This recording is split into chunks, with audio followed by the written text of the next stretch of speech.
We are live, ladies and gentlemen, and I don't know. We are live though. Let's change the thumbnail.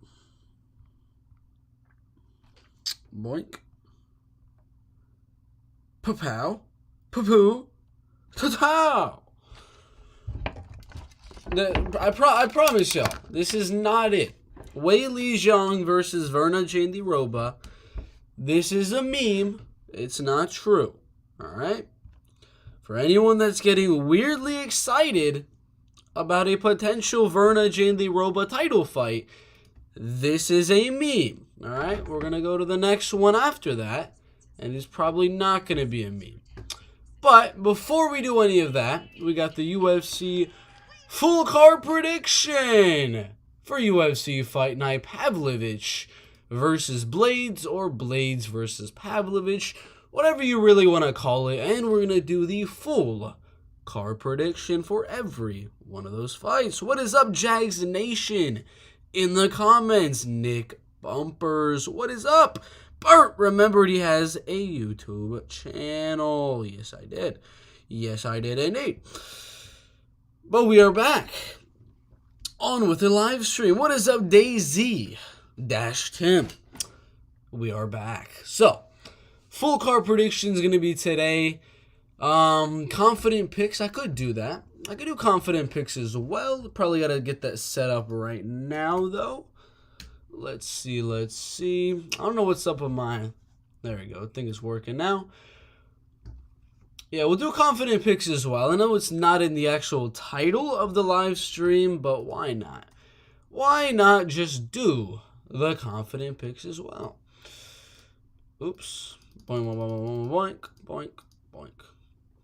Very nice. But that's what we're going to be doing. So, without further ado, let's get into the full card prediction as we go on to the UFC's heavyweight division. Sergey Pavlovich and Curtis Blaydes in the main event of UFC Fight Night. Pavlovich versus Blaydes, and we're going to be breaking down every single fight on this UFC Fight Night from the bottom to the top. If you want to see the top fights first, then skip along to see my prediction for the more notoriety type of fights. I know that's not correct grammar, but I do not care. But we're going to start from the bottom with Batjaril Dana and Brady Heese and work our way to the main card where we have some bangers like Jeremiah Wells, Matt Semmelsberger, like Jared Gordon, Bobby Green, Brad Tavares, Bruno Silva, Curtis Blaydes, and Sergey Pavlovich. I'm telling you guys, this may not look like a stacked UFC Fight Night, but I promise you, most of these fights are very exciting fights. And yeah, we're going to do the full card prediction for every single one of them before we talk about the cancellations. Originally, it was Yasmin Lucindo versus Melissa Martinez. Now, Brogan Walker is stepping in on short notice. We had Ricky Simone, Yadong Song get pushed back a week to UFC Fight Night. That's going to be on April 29th. Originally, Arman Saryukian and Renato Money Moicano. That got scrapped, so they moved that card away. Carlos Candelario, Rafael Estevan. Candelario got injured. Rafael, I believe he's at UFC 288 or UFC 289. I'm forgetting which card he got pushed to, but he's also going to be off the card. So we're stuck with 12 fights on this UFC Fight Night, and it should be good. If you're still watching at this point, make sure to go down and hit the like button. Comment all of your predictions. I'm not talking a few of them. Literally comment all 12 of your predictions for this UFC Fight Night down below in the comments. Make sure to subscribe if you're not already, and check the description or pinned comment to see how I do all of my bets for every UFC Fight Night.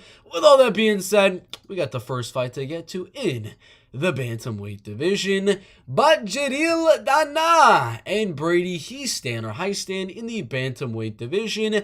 Brady is almost 24 years old, probably by the time the fight actually happens. He will have turned 24 years old. A little bit taller, a little bit lengthier, but nothing of note to really give him that big of an advantage. He is coming off a good win over Fernie Garcia in his last fight. That was very, very slight on the 29-28 unanimous decision. The striking was decently even. He was able to mix in some takedowns and things like that, and overall win a tight decision on the scorecards. But we saw before that, if you're able to kind of outstrike him on the feet, defend the takedowns, and either land the harder shots or land more volume on the feet, you could be able to beat him in the striking. But we also do know it's a very hard thing to do to finish a guy like Brady Hiestand. He did get knocked out by Chad and Helliger earlier on in his career, but if you're more of a volume puncher, you're not going to knock out a guy like Brady Hiestand. He's just that tough.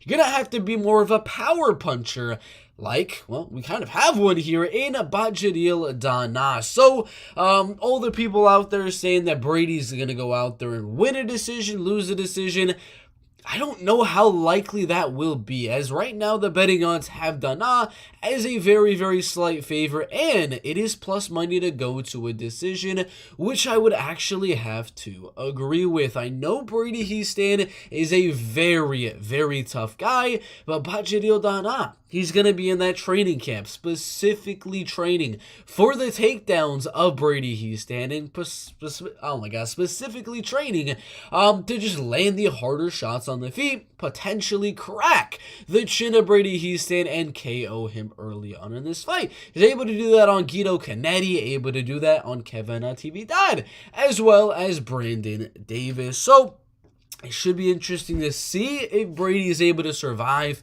and possibly win the third round, maybe the second, and edge out a decision. But I think for sure, round number one is going to go Blaydes Dana, however you want to say it.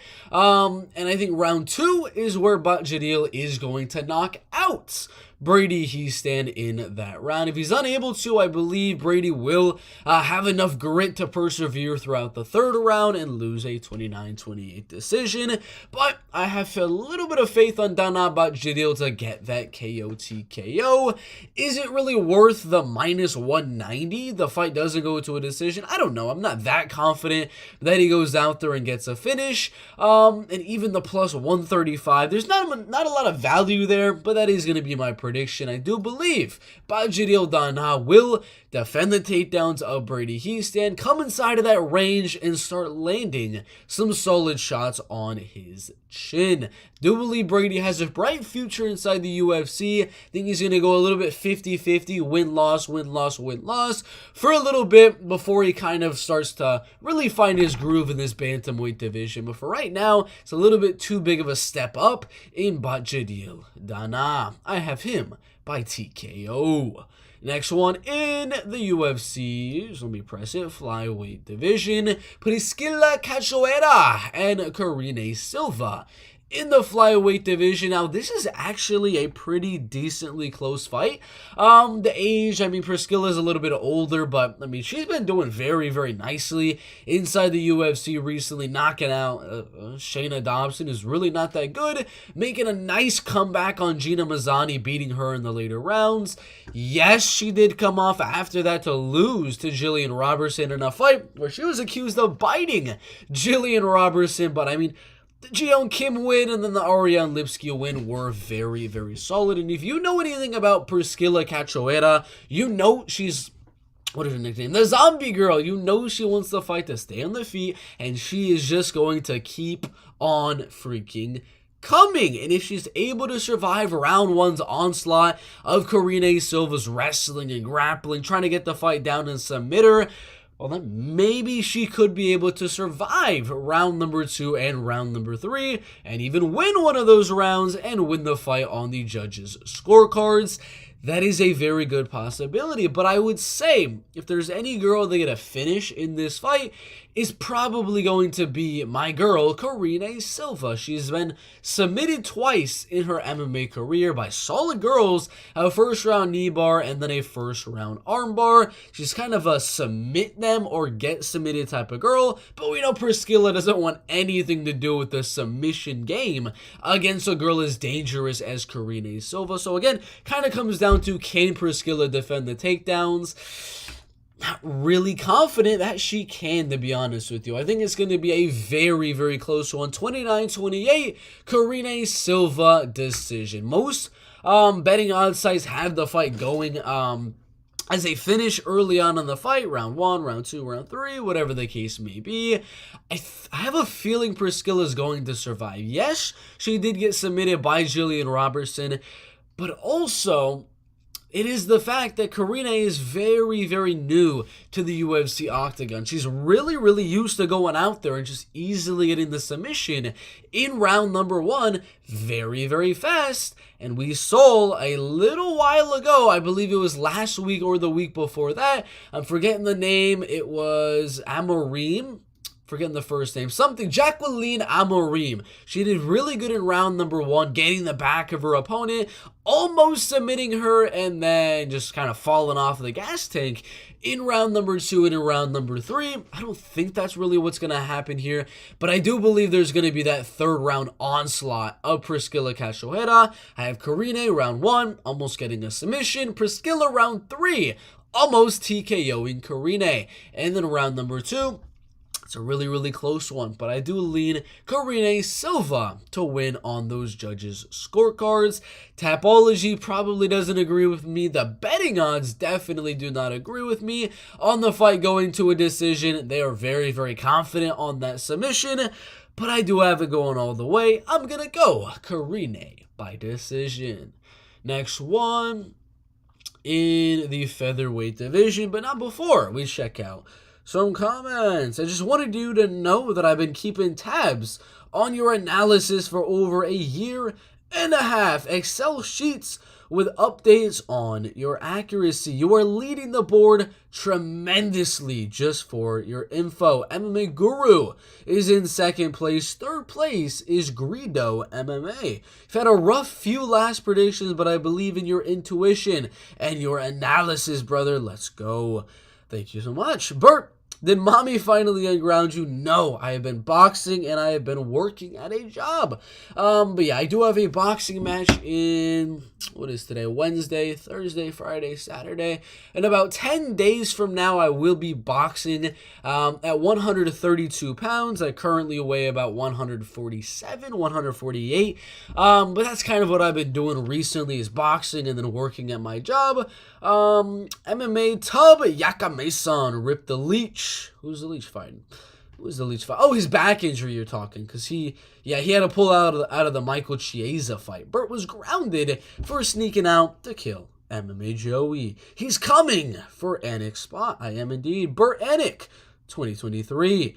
I'll eat Jillian as well. Davis or Garcia? I'm gonna go take Davis to win that one. Money wise, if I were to bet on either guy, I put a little bit of a sprinkle on Garcia by decision. But the bet, the bet is Garcia by decision, but the prediction is obviously going to be Davis on that one. Next fight in the featherweight division, Francis Marshall and William Gomez in the featherweight division. Obviously, the height, the reach, the length of William Gomez is a lot more than that of Francis Marshall. Not like a whole lot more, but he's definitely going to be the guy kind of on the back foot, kind of just staying at range, looking to counter, looking to catch Francis Marshall as he is coming in with some good punches and kicks. Marshall is, in my opinion, going to be the more potential fighter in this fight right here, because his grappling and wrestling is a lot better, in my opinion, than William Gomez. A lot of his wins early on in his career were rear naked choke submissions, a few decisions there. Then his first knockout on Marcelo Rojo, showing that he not only can take the fight down and win it there, can also keep it on the feet and use some pretty good striking.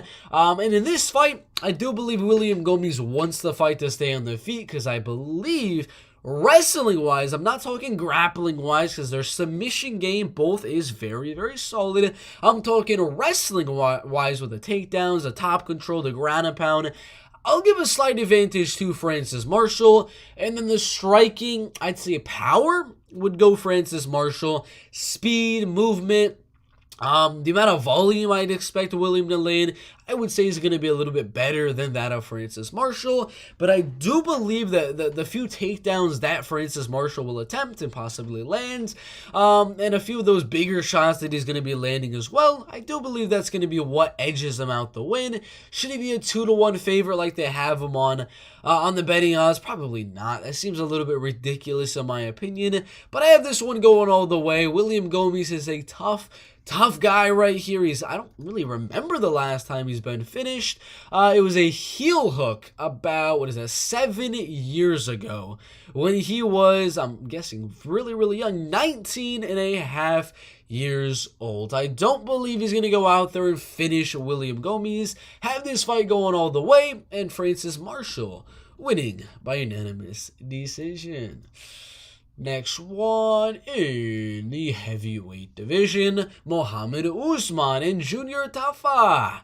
In the heavyweight division, we have the former champ, not the champ no more, Muhammad Usman, who is 34 years and 3 weeks old, a little bit tall, not a little bit taller, a little bit less tall than Junior Tafa right here. Junior Tafa also is a brother of a fighter that is inside the UFC, which is weird. I mean, this is like the first time I've seen two guys that have other brothers inside of the UFC fighting another guy that has another brother inside of the UFC. But with all that being said, I do believe this is one of those fights that is going to be a KO TKO. Really, either way it goes. Junior Tafa and Muhammad Usman both are in there to just start throwing really, really big shots. Neither guy is just the most technical guy. Is just going to be just jabbing and leg kicking and body kicking and teeping their way to a decision. They're going out there to get the KO TKO in round number 1 and in round number 2. And personally, I think Junior Tafa is going to have a little bit more pop in his shot there. And he's got a lot more experience boxing and kickboxing and things like that. Not a lot of MMA experience, but it's not like Muhammad Usman is like the greatest wrestler or grappler that's just going to go out there and take the fight down against Junior Tafa. I don't really expect any of that to happen. So in a pure striking match, Junior Tafa obviously is a slightly better striker than Muhammad Usman. That is not saying that Muhammad can't land a big shot and knock out Junior Tafa early on in this fight, because he does have some good power of his own. But I do believe Junior and Muhammad Usman are going to play it a little bit safe in round number 1, realizing the power of their opponents. And then in round number 2, Tafa's going to be like, all right, whatever. I'm from New Zealand, or not New Zealand, I'm from Australia. I'm going to come forward, I'm going to bang, and that's when he's going to land. On Muhammad Usman, I have Junior Tafa with the TKO in round number 2. Betting odds to go to a decision, not very good, minus 325, or sorry, plus 250 to go to a decision. I'm calling second round TKO, which is right around when that over 1.5 could hit or could not hit. That's right where it should be, and the odds are exactly where they should be, but should be a banger of a fight in the heavyweight division. Next one, if Google will let me go out. In the featherweight division, Carol Rosa and Norma Dumont. In the featherweight division, a little bit younger is Carol Rosa, but Norma Dumont is more of a featherweight, I would say here. Norma did lose a very controversial split decision against Meishi Chasson. I'm going to say it right now. I believe that Norma Dumont did enough to win. It was a featherweight fight, and Norma Dumont landed the harder shots, landed the bigger shots, and most of the punches and kicks that Macy Chiasson were landing were just little tip taps and things like that. I do believe Norma Lamont should have won that fight, and her only featherweight loss should be to Megan Anderson. She beat Ashley Evans Smith, beat Felicia Spencer, which was a solid win, defended a lot of those takedowns, which is going to come in key when fighting a girl like Carol Rosa, who all she wants to do is take the fight down. Did the same with Aspen Ladd, defended literally all of those takedowns, and outstruck her on the feet. And then she most recently fought Danielle Wolf, who's a very, very solid striker. But, I mean, Norma Lamont went out there and outstruck her and even took her down as well and got some good ground and pound shots off. So, Norma Lamont, I mean, she kind of seems like she's next in line for that featherweight belt because, to be quite frank, who the heck else is there to fight for the featherweight belt? She's number 3 on Tapology. Literally all the other featherweights are in another organization. You got Josiane Nunes right there, I guess. But after this fight, I mean, Norma Lamont kind of earns her shot to fight Amanda Nunes for the featherweight belt, literally just because there is nobody else. And fighting a girl like Carol Rosa, who's a little bit smaller, yes, but, I mean, that's not what we're talking about. We need to talk about the wrestling and the grappling. Decision, over and over and over, and over and over and over again. All she does is get you to the clinch, look for some sort of trip, look for a single leg, get you down, little tip taps on top, and try to win a very close 29-28 decision. I mean, ever since she's been in the UFC, it has been nothing but decisions, and more freaking decisions. And I'm not going to be out here saying that Carol Rosa is just going to come in here and beat the future title challenger in Norma Lamont, who's going to fight for the featherweight belt once Amanda Nunes is done with Juliana Pena. I don't believe Carol Rosa is just going to swoop in there like that and earn her own featherweight title shot. I think Norma Lamont goes out there and does what she's been doing, defending takedowns, outstriking wrestlers. What she did against Aspen Ladd, that is what she did against Felicia Spencer, and that's probably what she's going to do against Carol Rosa right here. It should be an interesting one. The betting odds are very, very close. Originally, Carol Rosa was the favorite, which, I mean, why was she the favorite in the first place? I don't know. They like her wrestling and grappling for some reason. I mean, she was minus 225, which is insane. Now Norma Lamont is the favorite. That's not the reason I'm picking Norma Lamont. I've always had Norma Lamont winning this one ever since I first saw the fight get announced. So with that being said, Norma Lamont by unanimous decision. Next fight, Rani Yahya in the bantamweight division. Rani Yahya and Montel Jackson in the bantamweight division. 38 years old. Gosh dang. For a bantamweight, pretty gosh dang old for Rani Yahya. Nowhere near as tall, nowhere near as lengthy as Montel Jackson is at 30 years, 11 months, and 4 weeks old. Probably going to turn 31 years old in a day or two. I don't know how it could be 11 months, 4 weeks, and 1 day, but I guess that is the case. Montel is a much better striker than Rani Yahya. He's got way, way better submission. I'm joking about that one, but he's got very, very solid wrestling as well.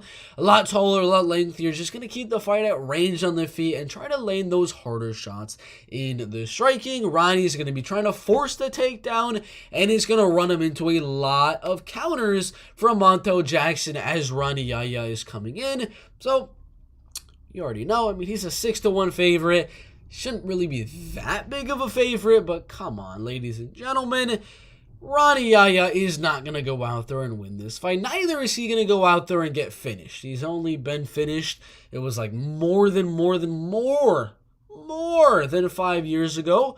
I'm talking 2009 against Joseph Benavidez, a former title challenger. He's not getting finished by Montel Jackson. So, I think this one goes all the way. And Montel Jackson wins every single round to get his 30-27 unanimous decision. Again, I don't know what's up with the odds right here. Yeah, it's very possible Montel gets the finish, but Montel isn't really the biggest finisher.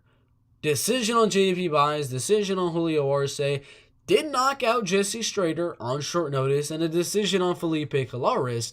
And then we got a guy that has not been finished in forever, and his only recent loss was to Ricky Simone, who he did not get finished by. Okay, I don't know what's up with the odds there. Maybe I'm completely foolish and Montel finishes him. I don't think so. I got Montel by unanimous decision. Next one, in the lightweight division, Ricky Glenn and Crystal Giagos. In the lightweight division, Ricky Glenn, very up and down MMA career, a little bit taller, not as lengthy as Crystal Giagos, lost to Miles Jury, beat Dennis Bermudez, very, very close on the split decision actually, lost to Kevin Aguilar, beat Joaquim Silva, and then he got a draw against Grant Dawson. That Grant Dawson one was kind of saving his career, because before that, I mean, he was losing a pretty fighters and beating pretty fighters. Then he fought Grant Dawson, who is a huge step up in terms of the guy that is the number 15 lightweight in the world, and he showed his solid takedown defense and some really solid striking as well. And Crystal Giagos, we know he's usually going out there trying to get the fight down and submit his opponents, ground upon his opponents, kind of stay on top and win the decision, or maybe submit them. But he's been fighting like a murderous row of guys recently. Drakkar Klose, Arman Tsarukyan, and Thiago Moises. I don't believe Ricky Glenn's going to be able to finish Crystal Giagos on the feet like Arman Tsarukyan was able to, but I do believe Ricky Glenn will be able to outstrike Crystal Giagos in this fight and win a solid 29-28 decision. Next fight. As we enter the main card after we read the comments. What kind of job? Y'all are gonna laugh because I'm an MMA like commentator, analyst, whatever you want to call me. I don't know what this job description is for YouTube, but I work with dogs. I literally just sit on a chair and I wait for dogs to poop. I pick up the poop. I make sure they don't do the humpy hump on each other. And then I clean the stuff afterwards. Not the most glamorous job, but it pays $12 an hour. And, you know, I could buy some Pedialyte with that for after weigh-in, so why not? Bert has been working part-time at MMA Joey's hot dog stand. No, I can't be eating hot dogs. I'm cutting to 132 pounds, which, may I remind you, is a 20-pound cut. I do not like this. How did you escape from MMA Joey's stomach? I did. I'm still here. This is how big his stomach is, guys. He had to battle his way out like Goku and Vegeta in Majin Buu's belly. Bert Gomes training out of my gym, War Training Center. They're wrestling strong.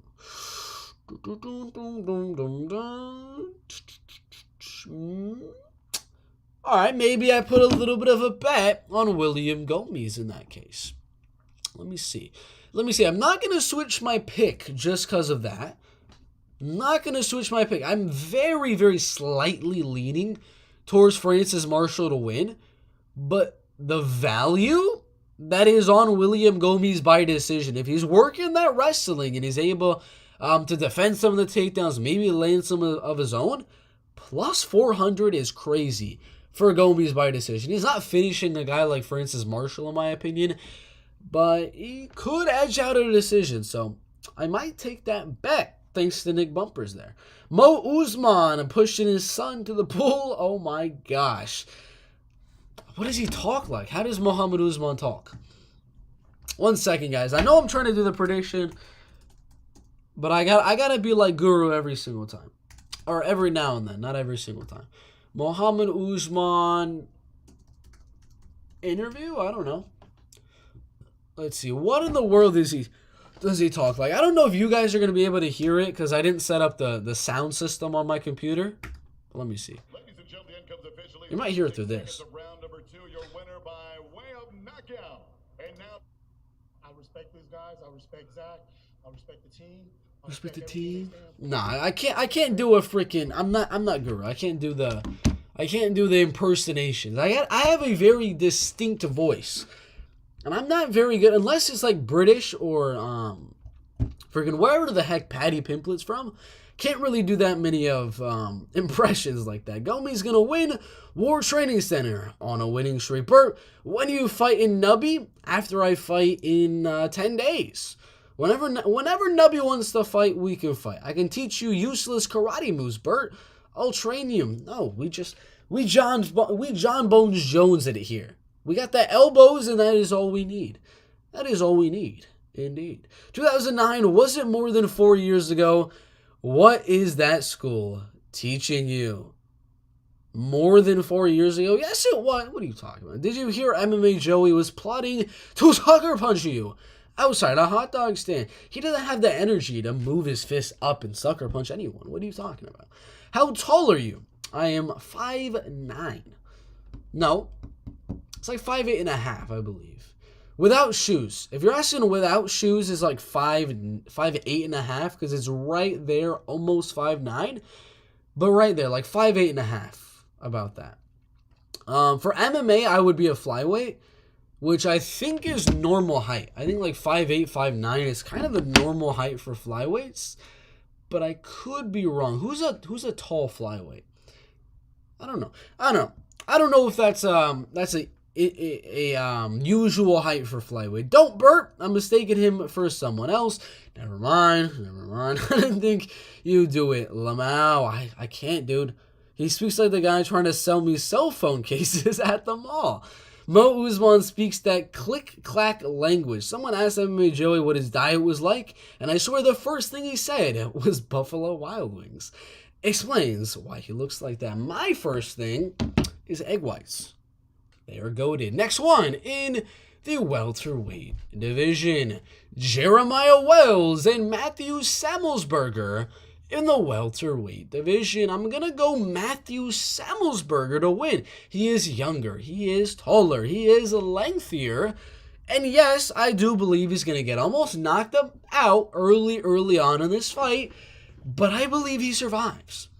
And I believe once he survives that early little bit of big old punches from Jeremiah Wells, he's really going to start to lay out with his jab and 1-2 and keep his movement and just slowly work on Jeremiah Wells, outboxing him little by little. That's not saying I won't be surprised if Jeremiah Wells goes out there and KOs Matthew Samuelsberger in like 20 seconds. I will not be surprised if anything like that would happen, because Jeremiah Wells is that guy. You're not that guy, pal. Jeremiah Wells is that guy. Knocked out Court McGee, just kind of destroyed Blood Diamond. Warley Alves, I mean, we're not even talking about Warley Alves. That guy got absolutely clobbered.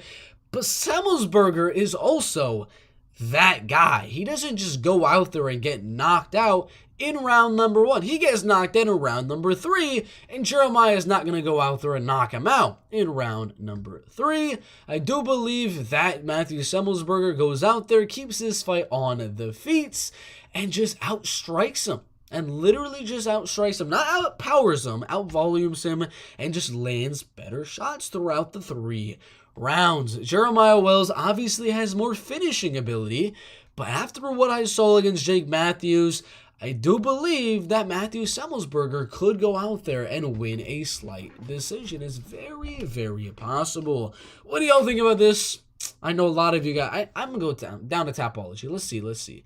63% going Wells, and the overwhelming majority is saying KO TKO, round 1, round number 2. Again, I won't be surprised, but I'm going to go Samuelsberger here. We got another underdog for the UFC fight. Now, he's a slight underdog now. I mean, I was going to bet on him, but now there's really not much value. Gosh dang it. We missed out on that.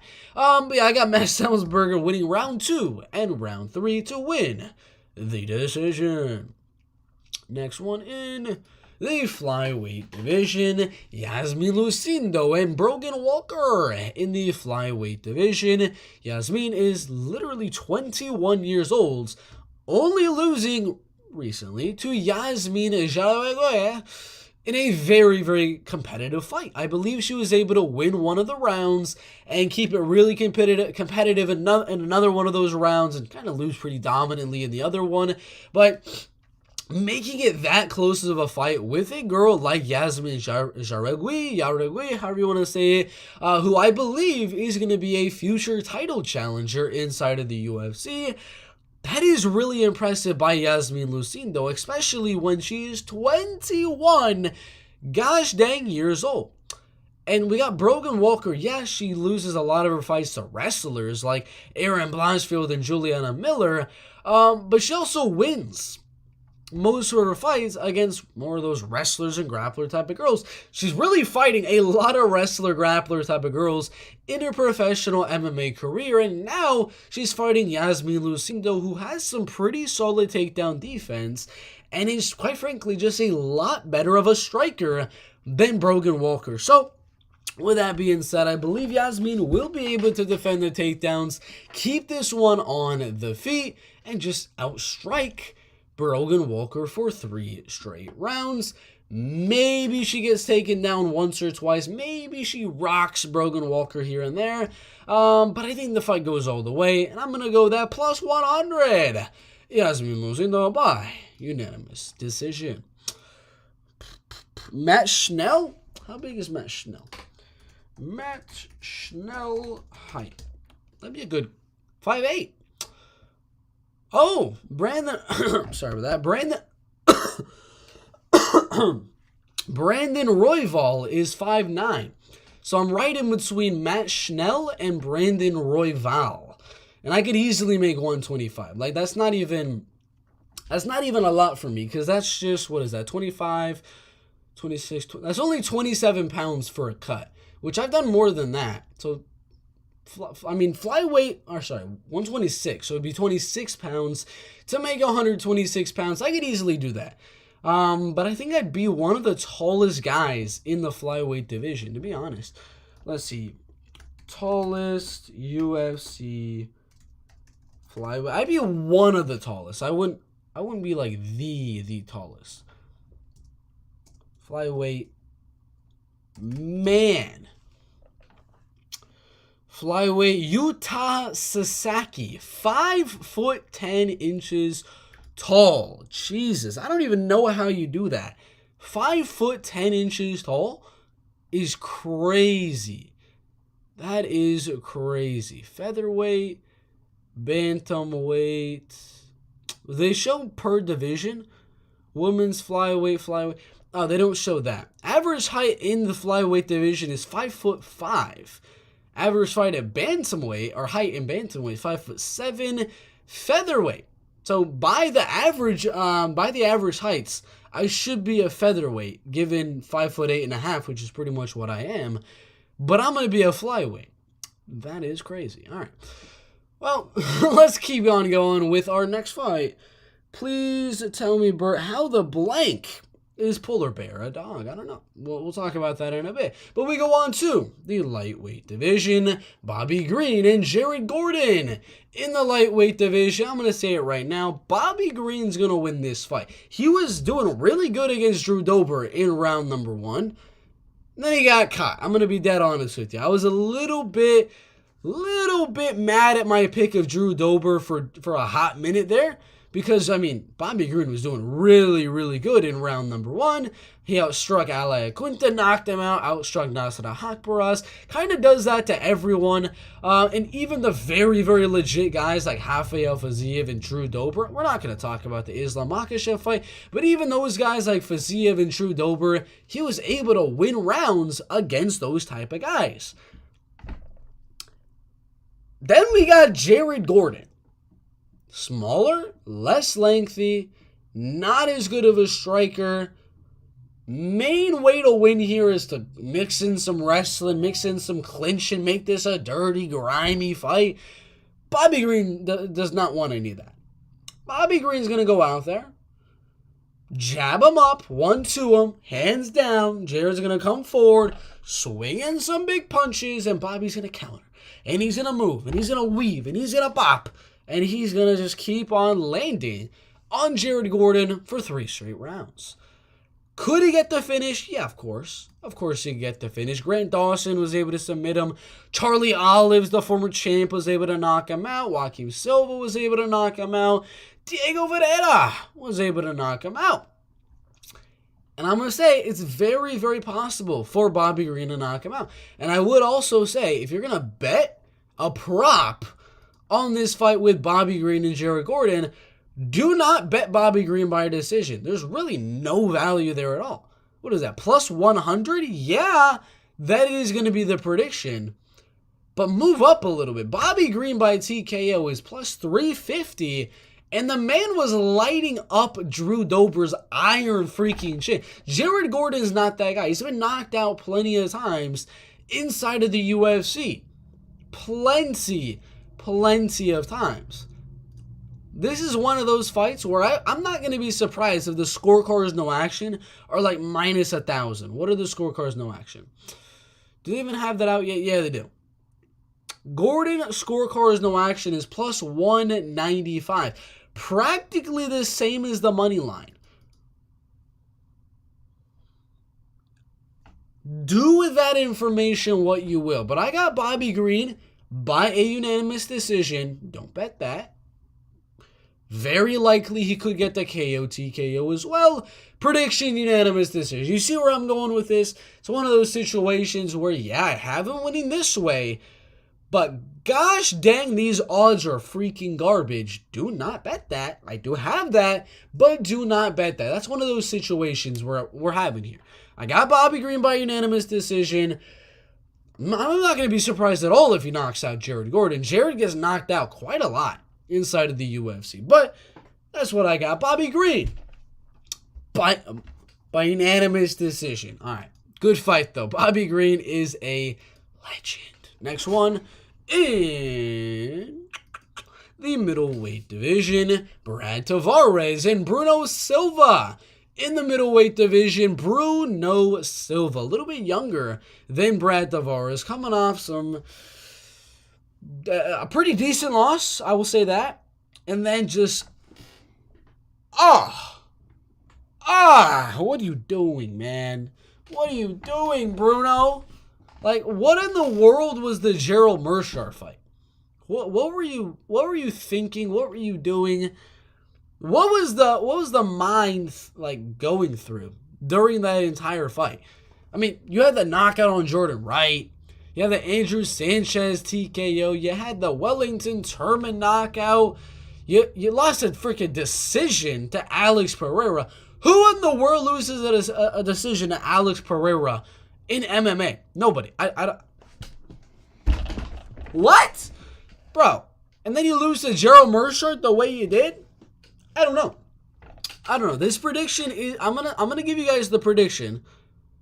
But just understand the prediction is not based off of Bruno Silva, like his third to last fight, his last fight, or anything. I'm just going with my gut here. Because literally, I don't know what Bruno Silva is going to show up. The Bruno Silva that was able to stand toe-to-toe with Alex Pereira for 3 straight rounds and strike with him.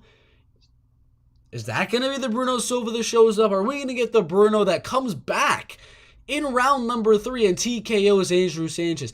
Are we going to get the Bruno Silva that just froze against Gerald Meerschaert and lost badly by a guy that gets knocked out like every freaking single fight?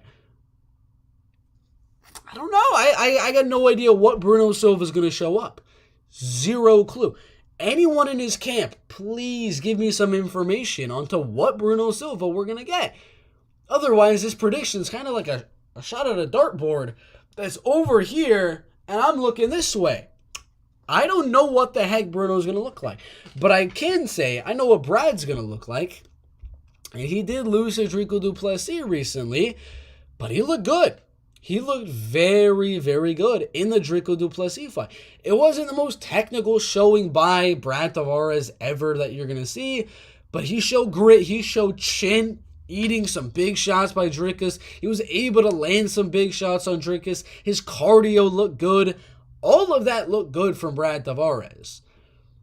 Not a lot of things are looking good from Bruno Silva recently. So, I'm going to go Brad Tavares to win either by a third round TKO or by a decision. I don't think it's gonna be an early fight for Brad Tavares. It's gonna take a little bit of time to kind of break down Bruno Silva there. But I think in those later rounds, so yeah, the over 1.5 I think cashes. Over 2.5, you're risking it there. That's playing with fire a little bit. But third round TKO for Brad Tavares, as I believe he's got the gas tank, he's got the volume, he's got the chin to kind of handle some big shots from Bruno. And yeah, I got Brad Tavares by a third round TKO or by unanimous decision. The last one in the heavyweight division, Sergey Pavlovich and Curtis Blaydes in the heavyweight division.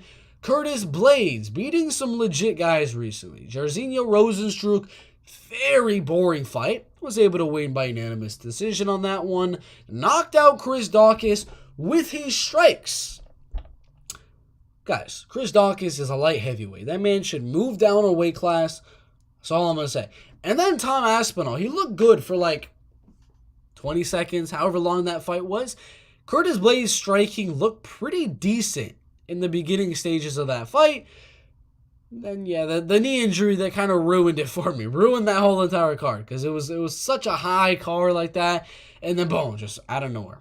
Freaking injury in the main event, like 20 seconds in, had the unanimous decision on Alexander Volkov. Now, out of all of these fights, which one of them is going to be the correct game plan for a guy like Sergey Pavlovich? Well, very obvious. It is definitely going to be the Alexander Volkov or Jairzinho Rozenstruik game plan. Take him down, grind him on the ground. Don't even try to strike with freaking Sergey Pavlovich. You know this man does not average fights that go over 2 minutes. It hits that 2-minute mark. It doesn't hit that 2-minute mark. He's going for the knockout. And he's getting that freaking knockout very, very early on in that fight. And now, Curtis Blaydes does strike me as a guy that could go out there, land the takedown on Sergey Pavlovich, ground and pound the heck out of him, and win a unanimous decision. Maybe a late finish. Or maybe a ground and pound TKO, like Alistair Overeem was able to do. But Curtis always gets to this position. One fight away from a title fight. One fight away. He wins this fight, he's probably going to be next in line for the title. He's been in this situation so many times, and then he just gets knocked out pretty badly. I mean, the loss against Francis Ngannou right there was pretty bad. I mean, that's right after Ngannou had 2 losses in a row. He's about to fight a former title challenger, put his name in the hat to fight for the title, and he just got knocked out really badly. Curtis Blaydes is really, really close to being able to fight for the title now. He wins this fight, he probably is winner of the main event between Jon Jones and Stipe Miocic, whenever the heck that's going to be. Or he fights for the interim belt. Either way, if he wins this fight, he's up next for that title fight. He gets in these situations a lot. And it's the perfect guy to it's the perfect guy to ruin that for him again. In Sergey Pavlovich, a guy that has not hit the second round in so many freaking years. I think Sergey is going to starch him early on in this fight. I think Sergey is going to starch Curtis Blaydes early on in this fight. Like a lot of the other fights on this card, maybe Curtis ducks that overhand right, lands the takedowns, and plays it really, really safe. Grinds, wins the decision. All right. Very, very possible. It's also possible is Sergey just freaking throwing with all of his might and landing on Curtis Blaydes. And he's not just winging punches. He has technique to it. He has timing to it. He has precision. He has skill when it comes to that striking. And I think before Curtis Blaydes is able to go for the takedown and land the takedown, I think Sergey is going to land a good right hand. Not uppercut like Derek Lewis was able to, but just a nice right hand with Blaydes back to the cage. Solid amount of ground and pound shots, which are... they're not going to look very pretty for Curtis Blaydes, but a solid amount of ground and pound shots, and we have another title challenger, Sergey Pavlovich. next in line. Should be an interesting one. It's a very close one, in my opinion, given that it could go this way and it could definitely go that way. But you cannot be too confident going either way with Curtis Blaydes or Sergey Pavlovich. Now, there is this thing, though. Over 2.5, over 3.5. Honestly, doesn't sound horrible. I know. I mean, Curtis Blaydes has had 2 fights in a row that are under 1.5 rounds. But one of them was Chris Daukaus. Again, Sergey is a lot better than Chris Daukaus. We had Jairzinho Rozenstruik, Alexander Volkov, that went to a decision right there. Junior Dos Santos, Shamil Abdurrahimov, he was able to knock out and things like that. I don't really think he's going to be able to finish Sergey really, really early on in this fight. I think there's a very possible chance this fight could go to the later rounds if Curtis is able to stay away from those big shots. I don't know, though. I don't know. If anyone's going to win a decision, it is Blaydes. Pavlovich is just not going to win on the scorecards. But one thing that does sound pretty interesting is the Pavlovich scorecards no action. I don't really feel that confident that if Curtis Blaydes is going to win the fight, that it's going to be a finish. If Sergey is winning this fight, it's going to be a finish. Mark that down. It's going to be a finish. So the inside the distance decision no action actually sounds pretty solid, in my opinion. But what do y'all think? Sergey versus Curtis Blaydes. I think Sergey catches him with a good right hand. In round number 1, Curtis will be shooting for the takedown to save his life right after he gets rocked. And Sergey is going to pounce. And he's going to ground and pound, ground and pound, ground and pound. And we got a new title challenger. Ladies and gentlemen, Sergey with a TKO. That is it for the full card prediction. UFC Fight Night. Pavlovich versus Blaydes. I'm going to go Sergey Pavlovich to win as the underdog. We got Bert Tavares to win at -155. Bobby Green to win at -255. Yasmin Lucindo at -330. Matthew Semmelsberger, our second underdog, very, very slightly at -105. Originally it was +125. We got Ricky Glenn at -145. We got Montel Jackson at -550. Norma Damont, she was an underdog. That would have been our third underdog of the card. Not anymore. She's at -115. We got Junior Tafa at -110. A super, super slight favorite. Francis Marshall at -205. Karine Silva at -190. And Dana Bajadil at -138. So we got a few of slight favorites like Junior Tafa, like Norma Damont. I mean, you could say like Dana Bajadil as well. And then we have some underdogs like Matthew Semmelsberger and Sergey Pavlovich. Thank you guys for watching this full card prediction. As always, go down and like the video if you enjoyed it, if you learned something, if you maybe making some bets on the card. Make sure to subscribe and things like that. Check the description down below or the pinned comment, either one, to see how you guys can get all of my bets that I make for UFC, Bellator, PFL, whatever the case may be, for only $2.99 a month. You don't have to use the bets, but they're there for a reference in case you want someone else to look to and just be like, all right, I have Bobby Green by TKO. Oh, well, Bert MMA also has a small bet on Bobby Green by TKO. I might as well put a little bit of a sprinkle on that. If you want some more reassurance on your bets, you want to talk about the bets, become a channel member in the description down below.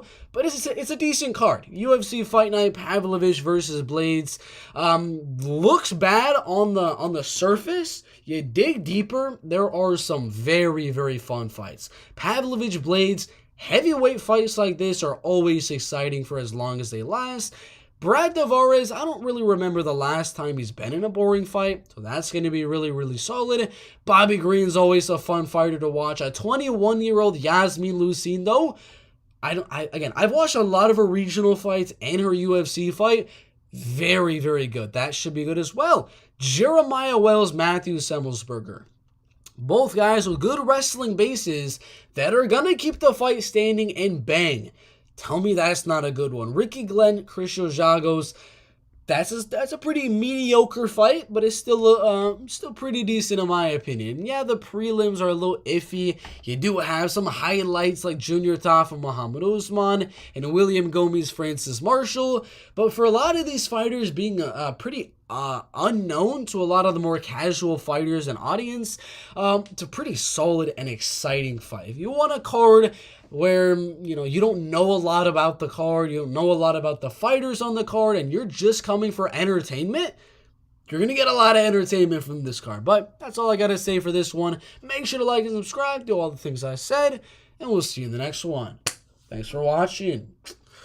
Alrighty then, we check our comments. Augusto Sakai, welcome to Bert's MMA Bets.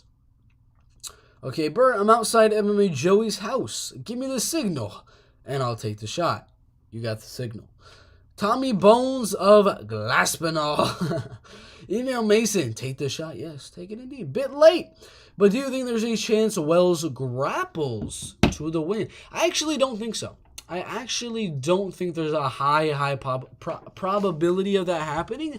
The main basis I have for that one is going to be the AJ Fletcher fight. It's going to be the Jason Witt fight. I mean, there's a lot of cases where Matthew Semmelsberger fights good, solid wrestlers, like Jeremiah Wells is in this case, and he's able to defend the takedowns, to outstrike them on the feet. It's what I'm kind of leaning towards there, but is there a possibility? Yeah. It's a possibility. I don't think it will happen, though. No way the fight goes 5 rounds. It's going to end oh my God. It's going to end under 3.5 rounds. I do agree. But it's possible. Very, very possible. We saw Curtis Blaydes against Jairzinho Rosenstruck. What if he wants to be extremely boring again, just to secure a win? You never know. But yeah. You do not ever know. Alrighty then.